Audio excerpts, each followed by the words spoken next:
Kitchen मधलं सामान पण आपण बॅक साईडच्या पोर्च मध्ये लावून घेतलेलं आहे.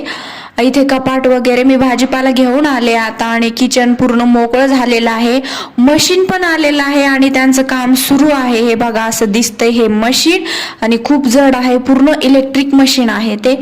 आणि मला बसायला जागा नाही, मी कुठे बसणार, तर मी कुठे बसली बघा, सगळ्यांमध्ये अडचणीत बसली आहे. काय करणार, बसायला जागा नाही. एका रूम मध्ये सगळं सामान टाकले. 2 रूमची फरशी आपल्याला क्लीन करायची आहे आणि फरशी क्लीन केल्यावर कशी दिसती हे बघायला विसरू नका. अजून पण त्यांचं काम सुरूच आहे इथे. आणि फरशी कशी घासतात त्या पण स्टेप मी सांगणार आहे. इथे मी जेवण करायला बसले, जेवण करायला बसायला सुद्धा जागा नाही. मी चेअरवर ना असं बकेटवर इथे जेवण ठेवलंय आणि जेवत आहे. खूप गरमी होत आहे, खूप जास्त ऊन पडलंय. तर भेटू आपण नवीन शॉर्ट मध्ये. Bye, thank you.